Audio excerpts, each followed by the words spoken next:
Hello student, नमस्कार। मैं doctor श्यामसुर Patel, आप लोगों का कोर्स टीचर। जैसा कि आप लोग 5th सेमेस्टर में हैं और जो 3rd ईयर का कोर्स है, मैं आप लोगों को PP 311 disease of field and horticulture crop and there management first, जिसमें कि हम केवल फील्ड क्रॉप का डिसीज पढ़ेंगे।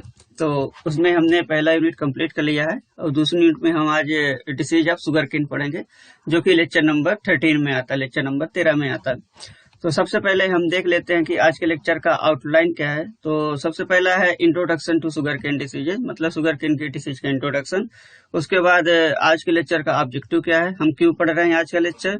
इसके बाद आता है कि economic importance, what are the economic importance of today lecture, that is diseases of sugar cane. Then sugar केन का डिसीज है, जिसमें कि हम आज red rot, smut, wilt, rust और रिंग स्पॉट डिसीज के बारे में पढ़ेंगे। इसके बाद हम आप लोगों को एक एक्सरसाइज देंगे और हम बताएंगे कि आज के लेक्चर का लर्निंग आउटकम क्या है और आज के लेक्चर का आप फ्यूचर में कैसे उसका रिसर्च स्कोप है, इस पे आप कैसे कितना काम कर सकते हैं, उसके बारे में आपको बताऊंगा। और लास्ट में रेफरेंस है। तो सबसे पहले है introduction to sugar cane disease है। तो शुगर केन के रोग का प्रस्तावना, ठीक है। तो जैसा कि आप लोग जानते हो कि sugar cane is a most important crop in India as well as in the world. So मतलब शुगर केन इंडिया में बहुत इंपॉर्टेंट क्रॉप है। इसको हम कैश क्रॉप के रूप में उगाते हैं। तो शुगर केन से कई बाई प्रोडक्ट बनते हैं, जैसे कि फर्स्ट तो शर्करा बनती है, जगरी बनता है, गुड़ बनता है। इसके अलावा भी पेट्रोलियम प्रोडक्ट, मोलासेस से पेट्रोलियम प्रोडक्ट भी उससे बनते हैं। तो इस शुगर केन में मोस्टली ये जो शुगर केन का क्रॉप होता है लगभग 1 से 1.5 साल तक का होता है। तो चूंकि इतना इसका टाइम पीरियड, क्रॉपिंग पीरियड इतना लंबा होता है, इसलिए इसमें रोग लगने की संभावना बहुत ज्यादा होती है। तो इसमें बहुत सारा रोग लगता है, जो कि वायरस के द्वारा होता है, बैक्टीरिया के द्वारा होता है, कवक के द्वारा होता है और यहाँ तक कि निमेटोड के द्वारा भी होता है। तो मोस्टली इंडिया में शुगर केन सबसे ज्यादा उत्तर प्रदेश में उगती है। इसके अलावा फिर आप एमपी में भी कुछ रीजन में उगता है, फिर महाराष्ट्र, देन आंध्र प्रदेश, तमिलनाडु। तो सबसे ज्यादा जो शुगर केन का मिल है उत्तर प्रदेश में है। इसके अलावा इसके बाद फिर महाराष्ट्र, तमिलनाडु और आंध्र प्रदेश में है। तो शुगर केन में जो डिसीज लगता है उसमें से मोस्ट इंपॉर्टेंट डिसीज है red rot of sugar cane, जो कि फंगस के द्वारा होती है। इसके बाद दूसरा है स्मट डिसीज, तीसरा विल्ट, चौथा रस्ट और पांचवा रिंग स्पॉट, जो कि रिंग स्पॉट वायरस के द्वारा लगता है। तो शुगर केन में लगभग जो 30 से 40% जो क्रॉप का नुकसान होता है वो डिसीज के द्वारा होता है। कुछ बहुत सीवियर डिसीज होती है, कुछ एपिडेमिक के रूप में आती हैं, जिससे कि बहुत अधिक मात्रा में पूरा का पूरा शुगर केन का क्रॉप डैमेज हो जाता है। इसके मैनेजमेंट के लिए, जैसे कि शुगर केन ब्रीडिंग इंस्टीट्यूट आप लोग पढ़ेंगे इकोनॉमी में कि तमिलनाडु में है, कोयम्बटूर में। इसके अलावा Indian Institute of sugar Cane Research, जो कि लखनऊ उत्तर प्रदेश में है। तो इसके बाद हम देखेंगे कि आज के लेक्चर का ऑब्जेक्टिव क्या है। To study the various disease of sugar cane, then detection and identification of pathogen. तो to study various disease of sugar cane का मतलब है कि शुगर केन में जितना भी डिसीज लग रहा है, तो आज के लेक्चर में हम 5 डिसीज को कवर करेंगे। उसके बारे में उसमें इकोनॉमिक इम्पोर्टेंट क्या है, उसका लक्षण क्या है, उसका कॉजल ऑर्गेनिज्म क्या है, फेवरेबल कंडीशन क्या है, डिसीज साइकिल कैसे चलता है और लास्ट में हम बताएंगे कि मैनेजमेंट कैसे करते हैं। इसके बाद identification and detection of pathogen. तो जो रोग कारक होते हैं उनको आइडेंटिफिकेशन करना और उसको डिटेक्ट करना कि कौन सा रोग कारक है। Then to study disease cycle. तो इसके बाद डिसीज साइकिल के बारे में बताना कि उसका प्राइमरी इनोकुलम कैसा होता है, सेकेंडरी इनोकुलम कैसे होता है और सेकेंडरी स्प्रेड कैसे होता है। इसके बाद लास्ट में हम हर डिसीज का मैनेजमेंट बताएंगे कि इसका हम कंट्रोल कैसे कर सकते हैं। यदि बैक्टीरिया के द्वारा लग रहा है तो हम उसमें एंटीबायोटिक छिड़केंगे, या तो फंगस के द्वारा लग रहा है तो हम उसमें फंजीसाइड छिड़केंगे। वायरस के द्वारा लग रहा है तो हम मेनली वायरस को कंट्रोल करने के लिए हम इंसेक्टिसाइड छिड़कते हैं, क्योंकि वायरस वेक्टर के द्वारा एक जगह से दूसरी जगह ट्रांसफर होता है। और यदि निमेटोड के द्वारा डिसीज लग रही है तो निमेटोड को कंट्रोल करने के लिए हम निमेटिसाइड डालते हैं। ठीक है। इसके बाद इकोनॉमिक इम्पोर्टेंट क्या है। तो शुगर केन में बहुत सारा डिसीज लगता है, जैसा कि हम आप लोगों को बता चुके हैं। और शुगर केन एक केस क्रॉप होती है फार्मर डायरेक्ट शुगर केन को बेच के डायरेक्ट अर्निंग प्राप्त कर लेता है। इसको स्टोर नहीं करते हैं, फार्मर स्टोर नहीं करते हैं, जबकि जैसे कि शुगर केन मिल होती है वो लोग वो स्टोर कर लेते हैं, उसका जूस निकाल के उसको स्टोर कर लेते हैं, फिर उससे शुगर का प्रोडक्शन करते रहते हैं। इसके बाद लगभग 20 से 25% जो क्रॉप का नुकसान होता है वो शुगर केन डिसीज के द्वारा होता है। ठीक है, इसके बाद पहला डिसीज आता है red rot of sugar cane. तो red rot of sugar cane एक फंगस के द्वारा होता है जिसका नाम है कोलिटोट्राइकम फल्कटम। इसका जो सेक्सुअल स्टेज होती है वो फाइलोसोस्पोरा टुकुमनेंसिस या ग्लोमेरुला टुकुमनेंसिस होता है। तो आप लोगों को मैं पहले ही बता चुका हूँ कि what is a sexual stage and what is a asexual stage. तो ऐसे फंगस जिसमें एसेक्सुअल प्रोडक्ट पाया जाता है और एसेक्सुअल स्पोर बनते हैं उसको हम एसेक्सुअल स्टेज कहते हैं, और ऐसे फंगस जिसमें सेक्सुअल रिप्रोडक्शन पाया जाता है उसको हम सेक्सुअल स्टेज कहते हैं। जैसे कि कोलिटोट्राइकम फंगस है, तो जो आइंसवर्थ का क्लासिफिकेशन था उस क्लासिफिकेशन में आइंसवर्थ साइंटिस्ट ने कोलिटोट्राइकम को ड्यूट्रोमाइकोटिना में रखा था। तो शुरुआत के समय में कोलिटोट्राइकम का सेक्सुअल रिप्रोडक्शन खोजा नहीं गया था, इसलिए हम इसको ड्यूट्रोमाइकोटिना में रखते थे, परंतु अब इसका सेक्सुअल स्टेज खोजा जा चुका है, इसलिए हम इसको माइकोटिना या बेसिडियोमाइकोटिना में रखते हैं। तो इसीलिए इसका सेक्सुअल स्टेज है फाइसलोस्पोरा टुकुमनेंसिस या फिर ग्लोमेरुला टुकुमनेंसिस। तो कोलिटोट्राइकम का जो सेक्सुअल स्टेज होता है बहुत इंपॉर्टेंट है। कई बार एग्जाम में क्वेश्चन पूछा जाता है कि कोलिटोट्राइकम का सेक्सुअल स्टेज क्या है, तो ग्लोमेरुला बहुत ज्यादा एग्जाम में आता है, तो आप लोग इसको याद रखिएगा। इसके बाद हम देखते हैं कि इसका इकोनॉमिक इम्पोर्टेंट क्या है। तो इकोनॉमिक इम्पोर्टेंट के लिए जो red rot of sugar cane है, तो जहाँ पे शुगर केन का प्रोडक्शन होता है, शुगर केन का ग्रोइंग एरिया है, वहाँ पे ये डिसीज जरूर लगता है, परंतु ये जो मेजर प्रॉब्लम है सब ट्रॉपिकल कंट्री में उत्पन्न करता है। तो सब ट्रॉपिकल कंट्री में जैसे कि सदर्न यूनाइटेड स्टेट हो गया, इंडिया हो गया, सदर्न क्वींसलैंड हो गया, तो यहाँ पे red rot of sugar cane disease बहुत अधिक मात्रा में लगती है। तो इंडिया में बहुत अधिक मात्रा में इससे नुकसान होता है। तो इसका हम जब सिम्टम देखेंगे कि आप लोग समझ जाएंगे कि कैसे इससे नुकसान होता है। तो first external symptom appear as discoloration of the young leaves. तो पहला जो बाहरी सिम्टम लक्षण उत्पन्न होता है, तो जो लीफ होती हैं, जो नई पत्तियां होती हैं, यंग लीफ होती हैं, तो उसमें डिस्कलरेशन हो जाता है, वो पीली पड़ जाती हैं। जैसा कि इस डायग्राम में आप लोगों को दिख रहा होगा कि जो पत्तियां हैं पूरा पूरा पीला पड़ गया है। तो ये red rot of sugar cane का प्रारंभिक सिम्टम होता है। इसके बाद जो मार्जिन और टिप होती है पत्ती की, वो भी पीली पड़ जाती है, और लीफ प्री मैच्योरिटी मतलब परिपक्व होने से पहले ही नीचे गिर जाती हैं। इसके अलावा जो लक्षण आता है, तो जो स्टाक होता है उसमें भी काले कलर का धब्बा बन जाता है, और उसमें जो आप लोग जब शुगर केन को देखोगे, शुगर केन का जो स्टेम होता है उसको देखोगे, तो उसमें हर इंटर नोड में आपको उसमें थोड़ा सा क्रैक टाइप का या फिर फटा हुआ पोर्शन दिखता है जो कि रेड कलर का होता है। तो वो जो क्रैक टाइप का सिम्टम होता है और रेड कलर का होता है, वही red rot of sugar cane होता है। उसमें रोटिंग हो जाती है, रेड या ब्राउनिश या ब्लैकिश कलर का हो जाता है, मेनली वो रेड कलर का होता है। इसके अलावा यदि आप लोग उसका क्रॉस सेक्शन काटोगे शुगर केन के स्टेम का, तो उसमें पूरा का पूरा जैसा कि आपको इस डायग्राम में दिख रहा है, तो पूरा का पूरा जैसे कि पूरा जो स्टेम होता है पूरा पूरा रेड कलर का हो जाता है। जैसे कि आपको यदि शुगर केन का जो स्टेम है उसको बीच से फाड़ते हो, उसको कट करते हो, उसका क्रॉस सेक्शन लेते हो, तो उसमें पूरा पूरा रेड कलर का दिखता है। ये red rot of sugar cane होता है।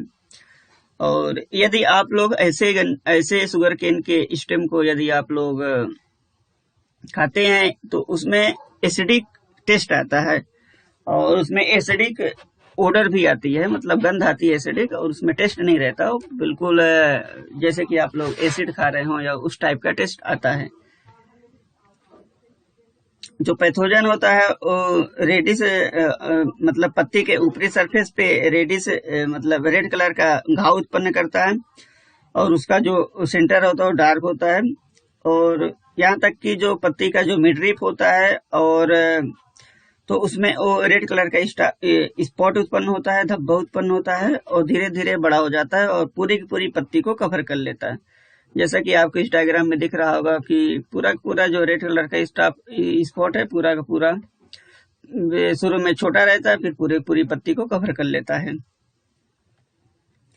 तो ये शुगर केन का red rot of sugar cane disease का सिम्टम है, लक्षण है। तो आप ये बहुत इंपॉर्टेंट डिसीज है, तो आप लोग इसको बहुत अच्छे तरीके से पढ़िएगा। इसके बाद हम देखें कि इसका पैथोजन कैसा होता है। तो इसका जो पैथोजन हम पहले ही बता दिए कि ये फंगस होता है, कोलिटोट्राइकम फलकटम। ये बहुत इंपॉर्टेंट है, इसको जरूर आप लोग मेमोराइज कर लीजिएगा, याद कर लीजिएगा। तो फंगस जो रहता है वो पतला मतलब थिन है, हाइलिन मतलब कलरलेस, सेप्टेट और ब्रांच्ड हाइफी जिसमें कि ऑयल ड्रॉपलेट जैसे रहते हैं, वैसा वो माइसिलियम प्रोड्यूस करता है। और जो फंगस होता है जो ब्लैक और बलवेटी एसरबुलाई उत्पन्न करता है, जो कि लंबा होता है और ब्रिस्टल के शेप का रहता है, सेप्टेट होता है और उसमें सीटी उत्पन्न होते हैं। जैसा कि हम पहले बता दिए थे कि कोलिटोट्राइका में एक ऐसा जीनस होता है जिसपे कि स्पेशल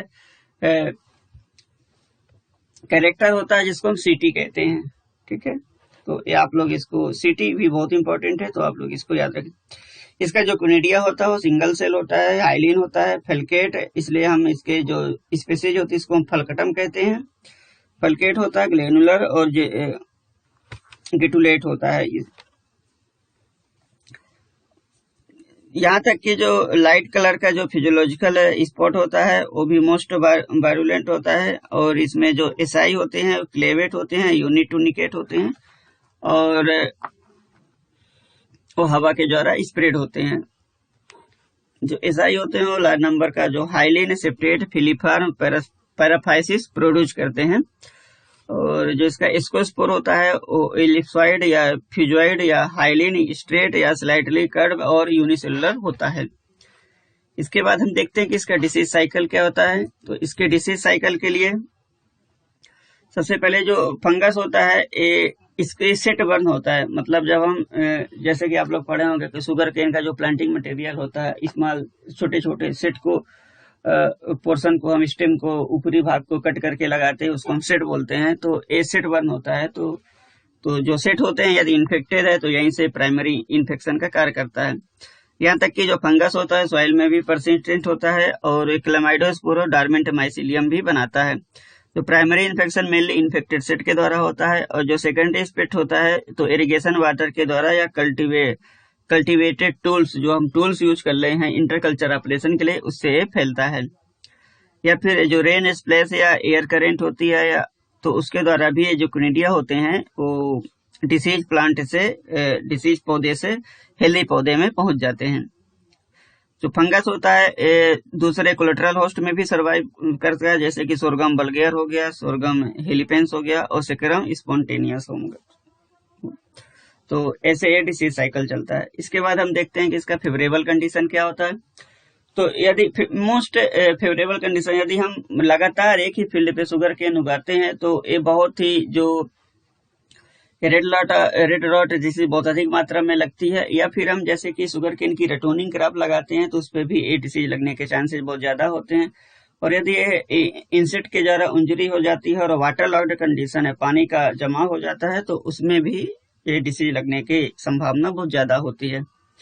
इसके बाद हम देखते हैं इसका मैनेजमेंट कैसे करते हैं। तो इसके मैनेजमेंट के लिए जो इन्फेक्टेड प्लांट डेब्रिस, स्टबल्स और थ्रेश पड़े हुए रहते हैं फील्ड में, उसको हम हटा देते हैं और उसको डिस्ट्रक्ट कर देते हैं। इसके अलावा हम जो सीट यूज करते हैं प्लांटिंग मटेरियल के रूप में, उसको हम 0.1% कार्बेंडाजिम को से 20 मिनट के लिए उसको प्लांटिंग से पहले ट्रीट कर देते हैं या फिर उसके सोल्यूशन में डुबो देते हैं। उसके बाद हम प्लांटिंग करते हैं। या फिर हम हॉट वाटर ट्रीटमेंट देते हैं सेट को, तो लगभग 52 डिग्री सेंटीग्रेड पे 30 मिनट के लिए या फिर 50 डिग्री सेंटीग्रेड पे हम 2 घंटे के लिए हम 0.1% कार्बेंडाजिम सोल्यूशन में यदि हम उसको डुबो देते हैं सेट को, तो उससे भी हॉट वाटर ट्रीटमेंट हो जाता है और पैथोजन जो सेट में लगा हुआ रहता है वो डिस्ट्रॉय हो जाता है, मर जाता है।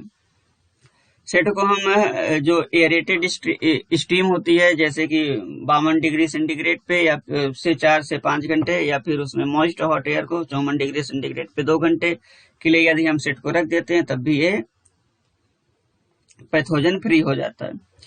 इसके अलावा हम रेजिस्टेंट वैरायटी भी ग्रो कर सकते हैं, जैसे कि CO6907, CO7219 और CO8013।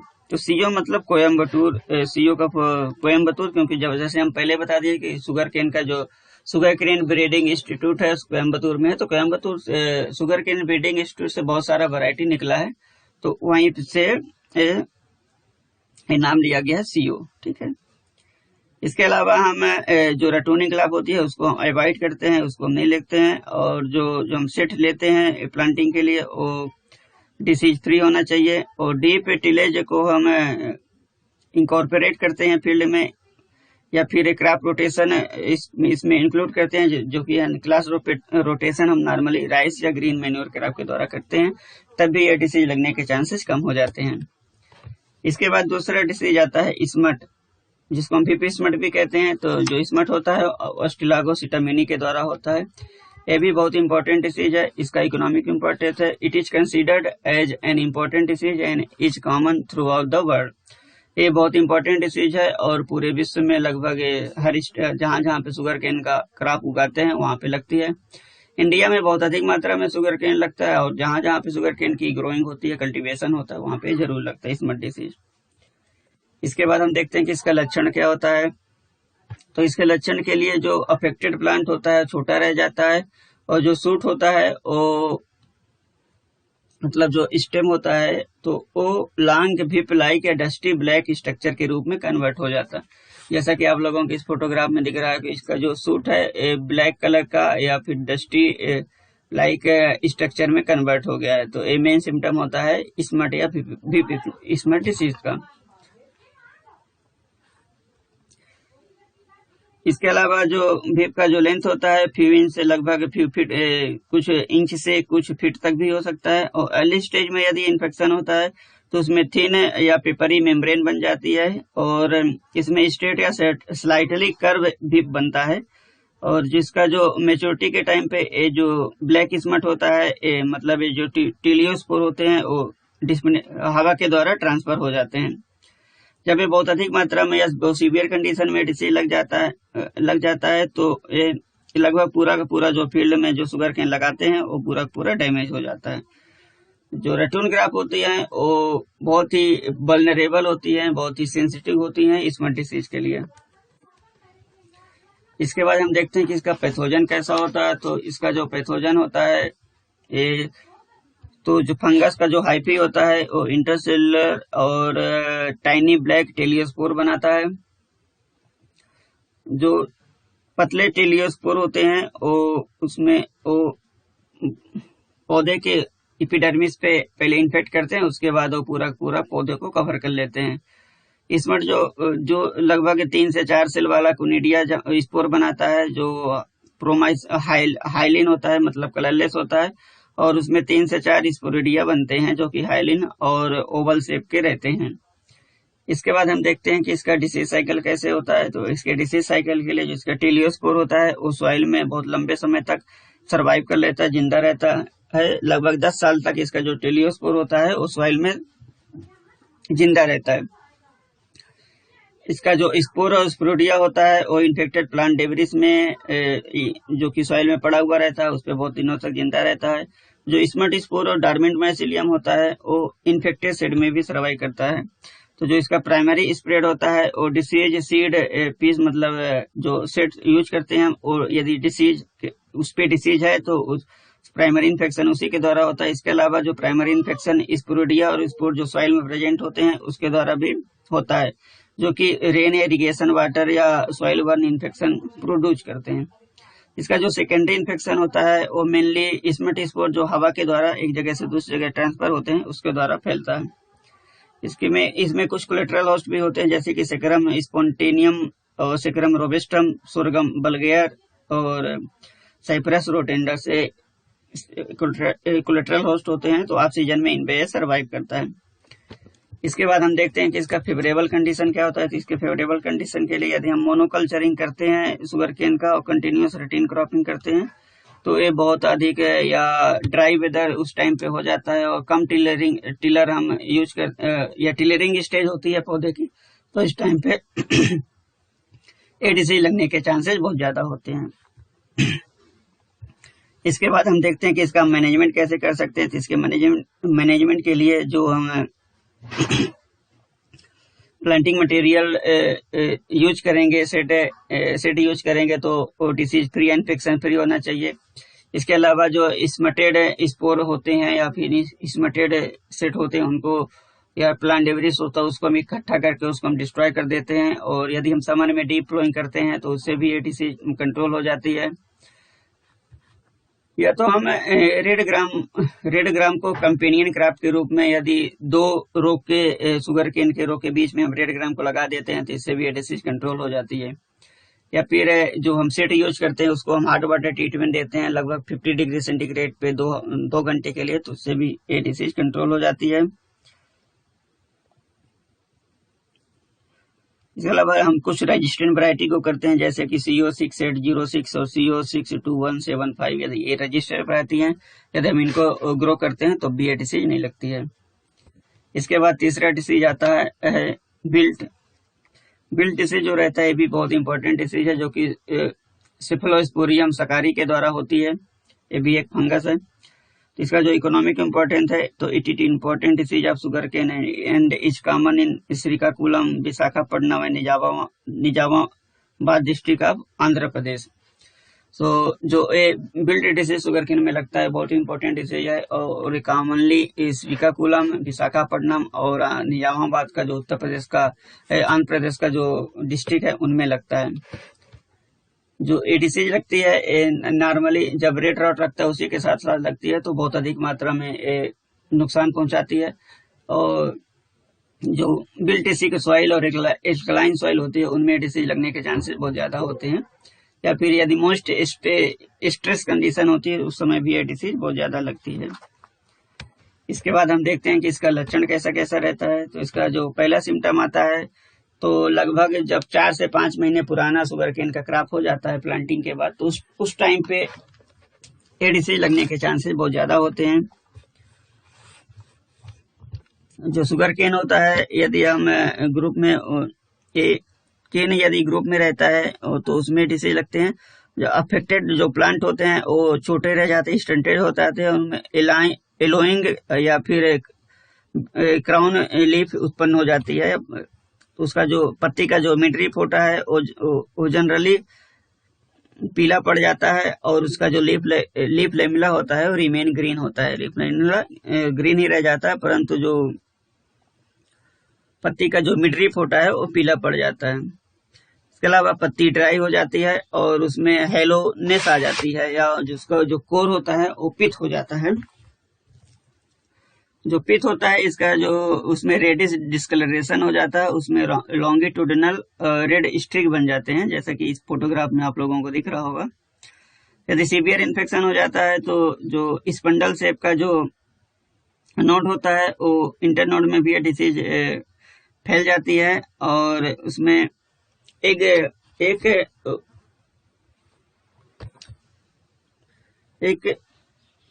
गंध उत्पन्न होती है जो कि बहुत अजीब तरीके से होती है।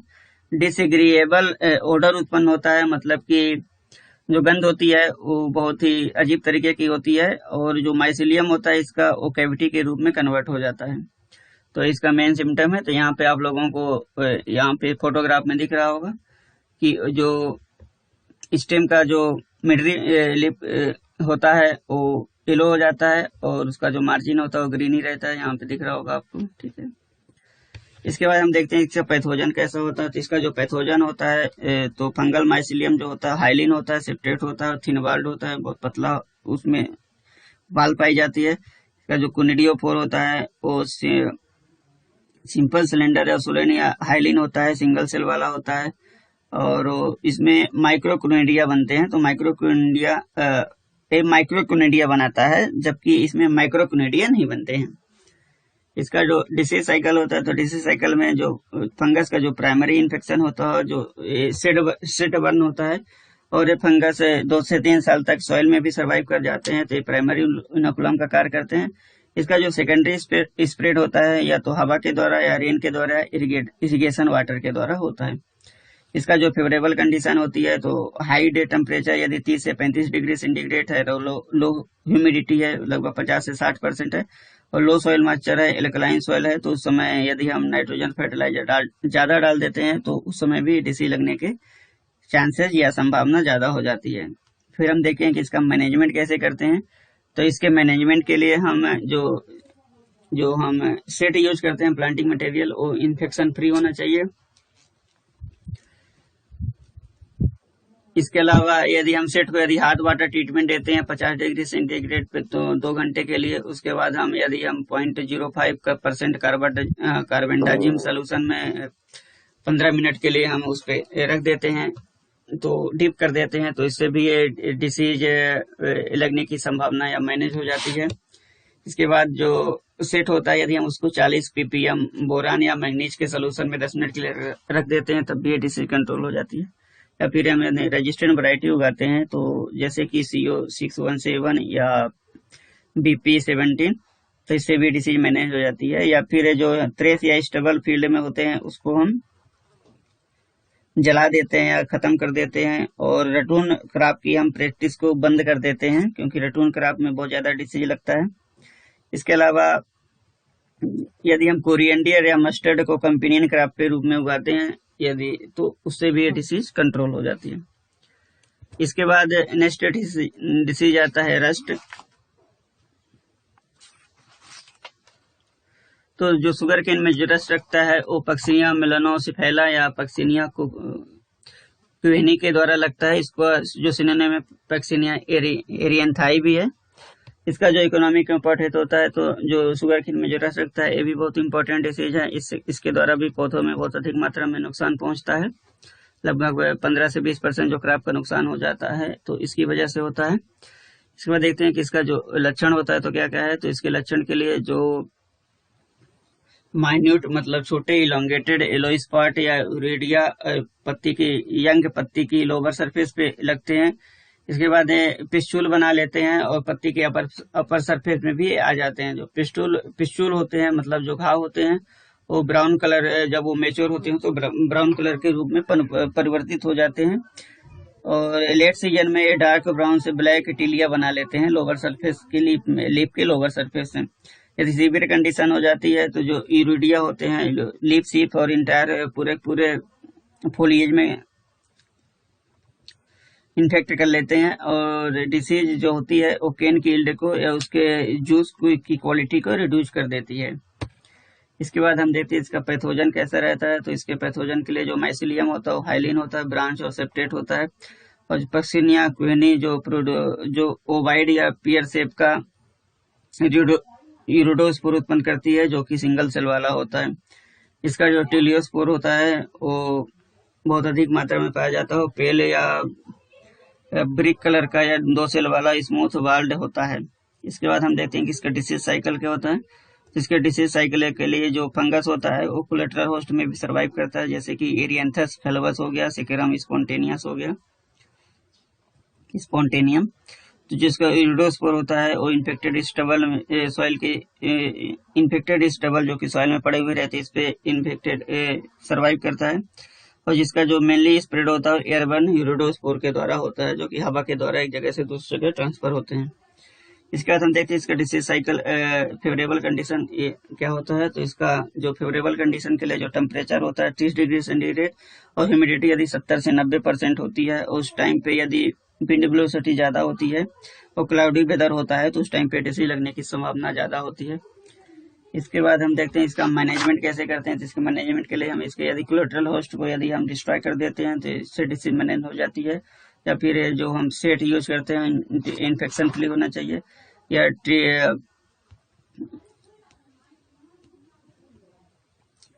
या मैंकोजेब या फिर ट्राइडेमार पे यदि हम ट्राइडेमार 0.1% और मैंकोजेब 0.3% यदि हम स्प्रे कर देते हैं, इससे भी डिसीज मैनेज हो जाती है।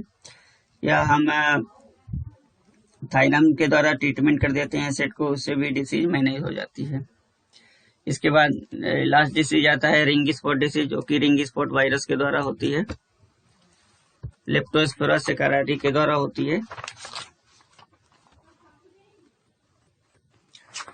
तो इसका जो ये भी बहुत इंपॉर्टेंट डिसीज है रिंग स्पॉट डिसीज, जो पत्तियों में स्मॉल धब्बे बनते हैं जो कि पूरा रिंग के जैसे रहते हैं, इसलिए हम इसको रिंग स्पॉट डिसीज कहते हैं। तो इसका तो लगभग 15 से 18% जो फील्ड क्रॉप का नुकसान होता है वो इसकी वजह से ही होता है।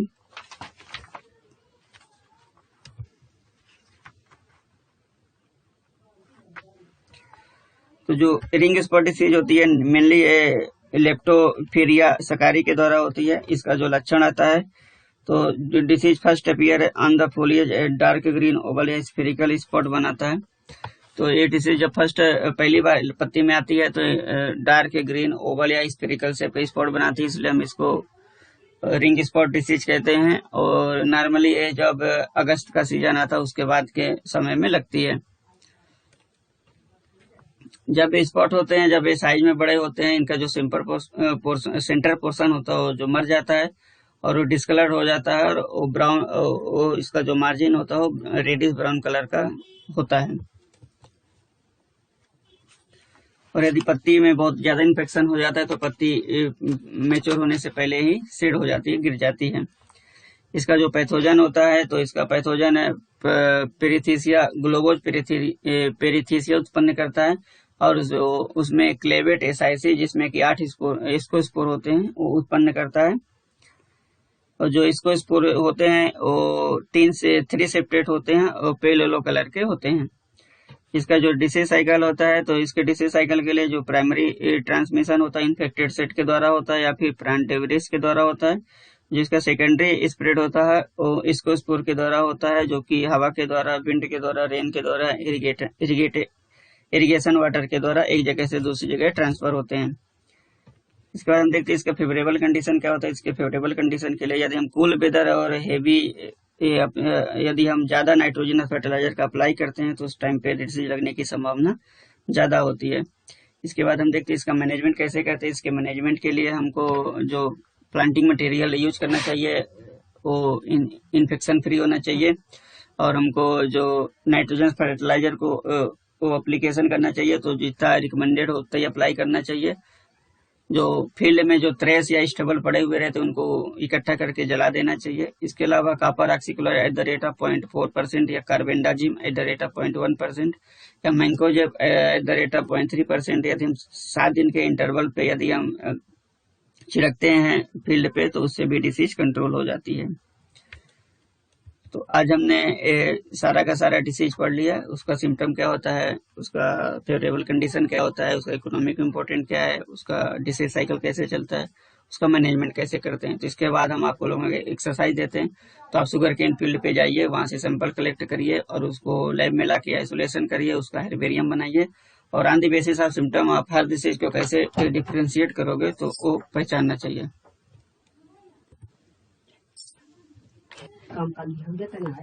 इसके बाद लर्निंग आउटकम क्या होता है आज के लेक्चर का। तो लर्निंग आउटकम के लिए जो इसका इकोनॉमिक इम्पोर्टेंट क्या होता है शुगर केन डिसीज का, तो वो हमको जानना चाहिए। वो हमने आज बता दिया, लगभग 15 से 25% जो शुगर केन की क्रॉप का जो नुकसान होता है वो डिसीज की वजह से होता है। इसके अलावा जो बहुत सारा डिसीज लगता है उसको आप कैसे आइडेंटिफाई करोगे, कैसे उसको मैनेज करोगे, ये हमने आज बता दिया। इसके बाद आज के लेक्चर का जो रिसर्च स्कोप क्या है, तो हमको इको फ्रेंडली मैनेजमेंट प्रैक्टिस खोजना है डिसीज का, जिससे कि डिसीज मैनेज हो जाए। या फिर जो यदि हम लैब में लाके डिसीज सैंपल को आइसोलेट करना है, उसका फंगस कैसे, स्पोर कैसे दिखता है, उसका वेजिटेटिव बॉडी कैसे होता है और उसको हम मैनेज कैसे करेंगे। तो वेरियस बोटेनिकल स्ट्रक्ट हम स्ट्रक्ट निकाल कर उसको पॉइजन फूड टेक्निक के द्वारा देखेंगे कि ये डिसीज या ये फंगस कैसे कंट्रोल हो रही है और कौन सा बेस्ट बोटेनिकल स्ट्रक्ट है।